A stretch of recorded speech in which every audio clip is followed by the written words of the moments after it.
Hello friends, welcome to my YouTube channel.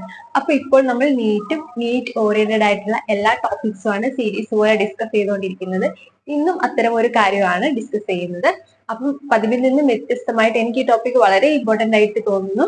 അപ്പം self ഫിനാൻസിൽ admission എടുക്കാൻ പോകുന്ന കുട്ടിയോ അല്ലെങ്കിൽ മാതാപിതാക്കളോ ഈ വീഡിയോ കാണുന്നുണ്ടെങ്കിൽ ഫുള്ള് ഇരുന്ന് കാണാൻ ശ്രമിക്കുക. കാരണം എന്നെ സംബന്ധിച്ചിടത്തോളം ഏറ്റവും ഇമ്പോർട്ടന്റ് ആയിട്ട് തോന്നിയിട്ടുള്ളത് ഈ ടോപ്പിക്കാണ്. കാരണം പെട്ടെന്ന് നമ്മളൊരു സെൽഫ് ഫിനാൻസിൽ അഡ്മിഷൻ എടുക്കാൻ പോകുന്ന സമയത്ത് നമുക്ക് അറിയില്ല, നമ്മൾ ഇതുവരെ ഇതിനെ കുറിച്ചൊന്നും അവെയർ ആയിട്ടുണ്ടാവില്ല. അപ്പൊ പെട്ടെന്ന് അവർ ഇത്ര പൈസ അല്ലെങ്കിൽ ഇത്ര കൂടുതൽ നമ്മൾ എക്സ്പെക്ട് ചെയ്തതിനേക്കാൾ ഏറെക്കുറെ എത്ര കൂടുതൽ നമ്മൾ കളക്ട് ചെയ്ത് വെക്കണം എന്നാണ് ഞാൻ ഈ വീഡിയോ കൊണ്ട് ഉദ്ദേശിക്കുന്നത്.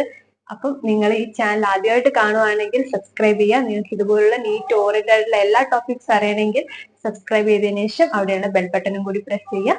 വീഡിയോ ഇഷ്ടമാവുകയാണെങ്കിൽ ലൈക്ക് ചെയ്യുക. അപ്പൊ നമുക്ക് വീഡിയോയിലേക്ക് പോവാം. ട്യൂഷൻ ഫീസ്, സ്പെഷ്യൽ ഫീ അല്ലാതെ നമ്മൾ ഏറെക്കുറെ എത്ര ഫീസ് കളക്ട് ചെയ്യണം എന്നതിന് ഒരു ധാരണയും എവിടെയും കൊടുത്തിട്ടില്ല. ഞാൻ യൂട്യൂബിലും പല വീഡിയോസ് നോക്കി, ആരും ചെയ്തിട്ടില്ല. കാരണം എന്താന്ന് പറഞ്ഞാൽ ആർക്കും ഇതിനെ കുറിച്ച് വലിയ ധാരണ ഉണ്ടാവില്ല.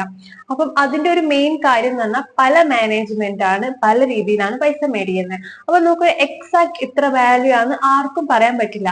അപ്പം എനിക്കും അത് പറയാൻ പറ്റില്ല. കാരണം കേരളത്തിൽ അങ്ങോളം ഇങ്ങോളം കുറെ മെഡിക്കൽ കോളേജ് ഉണ്ട്. അപ്പം എല്ലാ മെഡിക്കൽ കോളേജിലും മാനേജ്മെന്റ് എത്രയാണ് പൈസ മേടിക്കുന്നത് നമുക്ക് പറയാൻ പറ്റില്ല. പക്ഷെ ഞാൻ ഇന്ന് ഈ വീഡിയോ ചെയ്യാനുള്ള കാരണം എന്താന്ന് പറഞ്ഞാല് എനിക്കുണ്ടായിട്ടുള്ള ഒരു അനുഭവം നിങ്ങൾക്കും കൂടി വരാതിരിക്കാൻ വേണ്ടിയിട്ടാണ്. കാരണം നമ്മളൊരു ഒരു സെൽഫ് ഫിനാൻസ് കോളേജിൽ അഡ്മിഷൻ എടുക്കുന്ന സമയത്ത് നമ്മുടെ മുമ്പിൽ ഉണ്ടാവുന്നത് ട്യൂഷൻ ഫീയും സ്പെഷ്യൽ ഫീ മാത്രമേ നമ്മൾ പെട്ടെന്ന് കൺസിഡർ ചെയ്യുള്ളൂ. അപ്പൊ നമ്മൾ ആ ഒരു പൈസ ആയിരിക്കും ഒരു മിഡിൽ ക്ലാസ് ആളുകൾ കളക്ട് ചെയ്ത് വെക്കുക.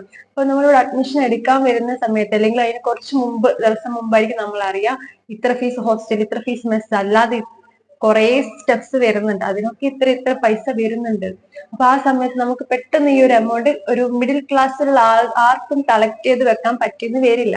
അപ്പൊ ഇന്ന് ഈ വീഡിയോ കാണുമ്പോൾ നിങ്ങൾക്ക് ഒരു ഒരു ധാരണ കിട്ടും ഏറെക്കുറെ എത്ര പൈസ നിങ്ങൾ ഒരു അഡ്മിഷന് പോകുമ്പോൾ കൊണ്ടുപോകണം എന്നുള്ളത്. ഞാൻ വീണ്ടും എടുത്തു പറയുന്നത്, ഇതൊരിക്കലും എക്സാക്ട് ഈ എമൗണ്ട് ആയിരിക്കില്ല. ഈ ഒരു എക്സാക്ട് എമൗണ്ട് ആർക്കും പറയാൻ പറ്റില്ല. കാരണം മാനേജ്മെന്റ് ഡിഫറെന്റ് വൈസ് നമുക്ക് എല്ലാ കോളേജിനനുസരിച്ച് മാറും. കാരണം പല മാനേജ്മെന്റും പല രീതിയിലാണ് പൈസ ചോദിക്കുക. അപ്പൊ നമുക്കത് പറയാൻ പറ്റില്ല. പക്ഷെ ഏറെക്കുറെ എത്ര നിങ്ങൾ കളക്ട് ചെയ്ത് വെക്കണം എന്ന് മാത്രമേ എനിക്ക് പറയാൻ പറ്റുള്ളൂ. അപ്പൊ നമുക്ക് ഓരോന്നായിട്ട് നോക്കാം. ആദ്യം ഞാൻ പറയാൻ പോകുന്നത് ട്യൂഷൻ ഫീയുടെ കാര്യമാണ്. ട്യൂഷൻ ഫീയുടെ സ്പെഷ്യൽ ഫീയുടെയും ഡീറ്റെയിൽ ആയിട്ടുള്ള ഒരു വീഡിയോ ഞാൻ ചാനൽ ചെയ്തിട്ടുണ്ട്. നിങ്ങൾ ആ വീഡിയോ കണ്ടിട്ടില്ലേ, ഒന്ന് ആ വീഡിയോ പോയി കാണണം കേട്ടോ. ആ വീഡിയോയിൽ ഞാൻ കേരളത്തിലെ മുഴുവൻ കോളേജിന്റെയും ട്യൂഷൻ ഫീസും ആ കോളേജ് മേടിക്കുന്ന സ്പെഷ്യൽ ഫീസുമാണ് പറയുന്നത്. ആ ട്യൂഷൻ ഫീസ് സ്പെഷ്യൽ ഫീയും കഴിഞ്ഞ വർഷത്തെയാണ് ഞാൻ പറഞ്ഞിട്ടുള്ളത്. അത് ഈ വർഷം മാറും. അതായത് കുറച്ചൊരു ഇൻക്രിമെന്റ് അവിടെ ഉണ്ടാകും. സ്പെഷ്യൽ ഫീയും ഏറെക്കുറെ സെയിം ആയിരിക്കും. അപ്പം ആ വീഡിയോ നിങ്ങളൊന്ന് കാണുക. അപ്പം അതിൽ ഏറെക്കുറെ പറയുന്ന ഒരു ഏവറേജ് പറയുകയാണെങ്കിൽ ഒരു 8 ലക്ഷത്തോളം ആയിരിക്കും ഈ വർഷത്തെ ട്യൂഷൻ ഫീ ആയിട്ട് വരുന്നത്. എക്സാക്ട് സെയിം അല്ല, ഏറെക്കുറെ നമുക്കത് 8 ലക്ഷമായിട്ട് എടുക്കാം. ഇനി സ്പെഷ്യൽ ഫീ ആണെങ്കിൽ പല കോളേജിനും പലതാണ്. 63,000 തുടങ്ങി 1,00,000 സംതിങ് വരെ മേടിക്കുന്ന കോളേജ് ഉണ്ട്. അപ്പൊ നമുക്ക് അതിന്റെ ഒരു ഏവറേജ് ആയിട്ട് നമുക്ക് ഒരു 70,000 നമുക്ക് കൂട്ടാം. അപ്പോൾ ഒരു 8 ലക്ഷം രൂപ ട്യൂഷൻ ഫീയും ഒരു 70,000 രൂപ സ്പെഷ്യൽ ഫീയും നിങ്ങൾ കരുതണം. ഇതല്ലാതെ വരുന്ന ഒരു മെയിൻ കാര്യമാണ് ഹോസ്റ്റലും മെസ്സും. ഹോസ്റ്റൽ ഫീ മെസ് ഫീ എങ്ങനെയാണെന്ന് പറഞ്ഞാല് ഹോസ്റ്റൽ ഫീ ഓരോരോ കോളേജിനെ ഡിപ്പെൻഡ് ചെയ്ത് മാറും. കാരണം എല്ലാം നമുക്ക് മാനേജ്മെന്റിന്റെ അണ്ടറിലായതുകൊണ്ട് നമുക്ക് ഒരു എക്സാക്ട് കണക്ക് ആർക്കും പറയാൻ പറ്റില്ല. ഹോസ്റ്റൽ ഫീ സാധാരണ 45,000 മുതലാണ് തുടങ്ങുന്നത്. 45,000 മേടിക്കുന്ന കോളേജ് ഉണ്ട്, 60,000 മേടിക്കുന്നുണ്ട്, 75,000 മേടിക്കുന്നുണ്ട്, 1,00,000, 1.25 ലക്ഷം രൂപ വരെ മേടിക്കുന്ന കോളേജ് കേരളത്തിലുണ്ട്. അപ്പൊ നിങ്ങൾക്ക് ഏത് കോളേജാണോ കിട്ടുന്നത് ആ കോളേജിൽ അഡ്മിഷൻ കിട്ടിയ സമയം തന്നെ വിളിച്ചു ചോദിക്കുക അവിടുത്തെ ഹോസ്റ്റൽ ഫീ എത്രയാണ്. അപ്പം നമുക്കൊരു ഏവറേജ് ആയിട്ട് ഒരു ഹോസ്റ്റൽ ഫീ പറയുന്നത് ഒരു 50,000 നമുക്ക് എടുക്കാം. അപ്പം ഒരിക്കലും 50,000 ആയിരിക്കില്ല, നിങ്ങളത് എപ്പോഴും കൺഫേം ചെയ്യണം. കാരണം ഒരു 50,000-ന്റെയും കൂടി അധികം നിങ്ങൾക്ക് കിട്ടുന്ന കോളേജിനനുസരിച്ച് വരാം. അപ്പം അതും കൂടി ഒന്ന് കൺഫേം ചെയ്യാം. അത് അഡ്മിഷൻ കിട്ടിയതിനു ശേഷം മാത്രം വിളിച്ചു ചോദിച്ചാൽ മതി ഏറെക്കുറെ എത്ര ഫീസ് വരുമെന്ന്. അപ്പം നമുക്കിപ്പം ഒരു ട്യൂഷൻ ഫീ 8 ലക്ഷം, സ്പെഷ്യൽ ഫീ ഒരു 75,000, അല്ലെങ്കിൽ ഹോസ്റ്റൽ ഫീ ഒരു 50,000 വെച്ച് നമുക്ക് ഇപ്പം ഏവറേജ് ആയിട്ട് കാൽക്കുലേറ്റ് ചെയ്യാം. അടുത്തതും ഇതുപോലെ തന്നെ ഇമ്പോർട്ടന്റ് ആയിട്ടുള്ള ഒരു മറ്റൊന്നാണ് മെസ് ഫീ. മെസ് ഫീ ഏറെക്കുറെ ഒരു 50,000-ന്റെ റേഞ്ചിലായിരിക്കും ഒരുവിധം എല്ലാ കോളേജിലും വരുന്നത്. വലിയ ഇതിൽ കൂടുതലായിട്ടുള്ള ഞാൻ അങ്ങനെ കേട്ടിട്ടില്ല. അപ്പം അതൊരു നമുക്കൊരു 50,000 ആയിട്ട് ആവറേജ് ആയിട്ട് കാൽക്കുലേറ്റ് ചെയ്യും. ഇനി ഞാൻ പറയാൻ പോകുന്നത് ഈ മെയിൻ 4 ഫീസ് അല്ലാതെ നിങ്ങൾ ഒരു സെൽഫ് ഫിനാൻസ് കോളേജിൽ അഡ്മിഷൻ എടുക്കാൻ പോകുമ്പോൾ വേറെ എത്ര രൂപ കൂടി കരുതണം എന്നാണ്, അല്ലെങ്കിൽ വേറെ എന്തൊക്കെ ഫീസ് അവിടുന്ന് ചോദിക്കാം എന്നുള്ളതാണ്. അപ്പം ഞാൻ പറയാൻ പോകുന്നതിനേക്കാൾ വേണേ ചോദിക്കാം, അല്ലെങ്കിൽ ഇത്രയും പോലും ചോദിക്കണ്ടാവില്ല. അത് ഓരോരോ കോളേജ് അല്ലെങ്കിൽ ഓരോരോ മാനേജ്മെന്റിനെ ഡിപ്പെൻഡ് ചെയ്ത് മാറിക്കൊണ്ടേയിരിക്കും. അപ്പം ഈ ഒരു വീഡിയോ കൊണ്ട് ഞാൻ ഉദ്ദേശിക്കുന്നത് നിങ്ങൾ ആവറേജ് എത്ര രൂപ വരെ കരുതിയിരിക്കണം എന്നത് മാത്രമാണ്. ആ സമയത്ത് നിങ്ങൾ പാനിക് ആവാതിരിക്കാൻ വേണ്ടിയിട്ട്. അപ്പം ഇതിൽ ആദ്യം ഉള്ളത് അഡ്മിഷൻ ഫീസ് ആണ്. അതിവിടെ അറൌണ്ട് 5,000 അവർ എഴുതിയിട്ടുണ്ട്. പിന്നെ കോഷൻ ഡിപ്പോസിറ്റ്, പിന്നെ ലൈബ്രറി ഫീ, സ്പോർട്സ്, ഗെയിംസ്, ID കാർഡിന്റെ പൈസ, മെസ് ഞാൻ നേരത്തെ പറഞ്ഞു, എക്സാമിനേഷൻ ഫീ, എസ്റ്റാബ്ലിഷ്മെന്റ് ഫീ, ട്രാൻസ്പോർട്ടേഷൻ ഫീ, പിന്നെ ഒരു മിസലേനിയസ് ഫീ എന്ന് പറഞ്ഞ് എഴുതിയിട്ടുണ്ട്. അപ്പൊ ഏറെക്കുറെ ഇത്രയും ഫീസ് ആണ് ഇവർ ചോദിക്കുന്നത്.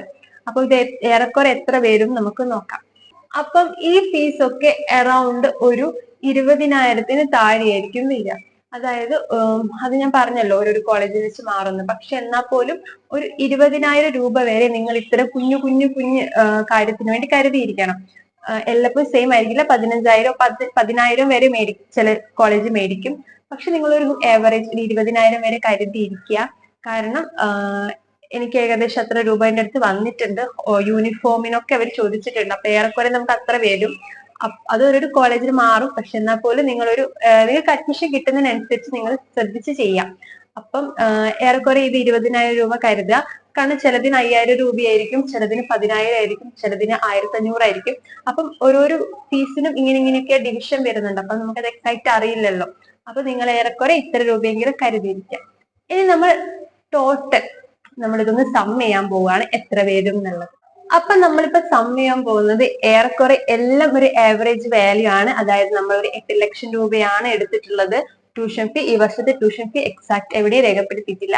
അപ്പൊ നമ്മളൊരു 8 ലക്ഷം പ്ലസ് ഒരു 75,000 ആണ് നമ്മൾ സ്പെഷ്യൽ ഫീ ആവറേജ് ആയിട്ട് എടുക്കുന്നത്. അത് ഞാൻ പറഞ്ഞു, ഫസ്റ്റ് ഇയർ മാത്രമേ ഇത്ര സ്പെഷ്യൽ ഫീ ഉള്ളൂ. ബാക്കിയുള്ള വർഷങ്ങളിൽ ഫസ്റ്റ് ഇയറിൽ അടച്ചതിനേക്കാളും കുറയും. നമ്മൾ ഒരു 75,000 രൂപ സ്പെഷ്യൽ ഫീ ആയിട്ട് നമ്മൾ എടുക്കുന്നു. അതിനുശേഷം നമ്മൾ ഒരു 50,000 ഹോസ്റ്റൽ ഫീ ആയിട്ട് ആവറേജ് എടുക്കുന്നു. പ്ലസ് 50,000 നമ്മളൊരു മെസ് ഫീ ആയിട്ട് എടുക്കുന്നു.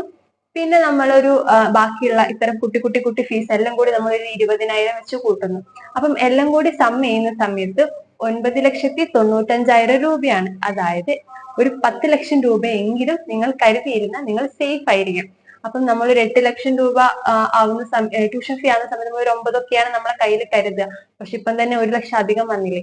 അപ്പം നിങ്ങൾ ഏറെക്കുറെ ഒരു 10 ലക്ഷം രൂപയുടെ അടുത്ത് കരുതിയിരുന്നാൽ നിങ്ങൾക്ക് ആ സമയത്ത് വെപ്രാളം പിടിക്കേണ്ട ആവശ്യം ഉണ്ടാവും എന്ന് എനിക്ക് തോന്നുന്നില്ല. അപ്പം ഇതൊക്കെ വലിയൊരു തുകയാണ്. എല്ലാ ആളുകൾക്കും അത് അഫോർഡബിൾ ആയിരിക്കില്ല. എന്നെ പോലെ ഒത്തിരി മിഡിൽ ക്ലാസ്സിലുള്ള ആളുകൾ ഉണ്ടാകും. അപ്പൊ ഇപ്പോഴേ നമുക്കൊന്ന് കളക്ട് ചെയ്യാൻ തുടങ്ങിയാൽ മാത്രമേ നമുക്ക് ആ സമയമാകുമ്പോഴത്തേക്ക് നമുക്ക് ഈ ഒരു എമൗണ്ട് എത്തിക്കാൻ പറ്റുള്ളൂ. പിന്നെ ലോണും മറ്റു കാര്യങ്ങളൊക്കെ നിങ്ങൾക്ക് ബാക്കിയുള്ള വർഷങ്ങളിൽ കിട്ടുന്നതായിരിക്കും. അപ്പം നിങ്ങൾക്ക് ലോൺ എടുക്കാൻ താല്പര്യം ഉണ്ടെങ്കിൽ നിങ്ങൾ അതും വേണം. അതിനെക്കുറിച്ച് ഞാനൊരു വീഡിയോ ചെയ്യുന്നുണ്ട്. അപ്പൊ ഈ വീഡിയോ നമുക്ക് ഇത്രയേ ഉള്ളൂ. ഇത് ചെറിയൊരു വീഡിയോ ആണ്. ഇത് ഞാൻ വീണ്ടും പറഞ്ഞല്ലോ, എക്സാക്ട് കണക്കല്ല. നിങ്ങൾ ആ സമയത്ത് ഇങ്ങനെ വെപ്രാളം പിടിക്കാതിരിക്കാൻ വേണ്ടിയിട്ട് ചെയ്യുന്ന ഒരു വീഡിയോ ആണ്. അപ്പൊ നിങ്ങൾക്ക് ഈ വീഡിയോ ഇഷ്ടമാവുകയാണെങ്കിൽ ലൈക്ക് ചെയ്യാം. പിന്നെ നിങ്ങൾക്ക് ഇതുപോലെ നീറ്റ് കണ്ടന്റ് അറിയാൻ വേണ്ടിയിട്ട് ചാനൽ സബ്സ്ക്രൈബ് ചെയ്യാം, സപ്പോർട്ട് ചെയ്യാം. അപ്പൊ നമുക്ക് അടുത്തൊരു വീഡിയോ ആയിട്ട് കാണാം. അതുവരേക്കും ബൈ.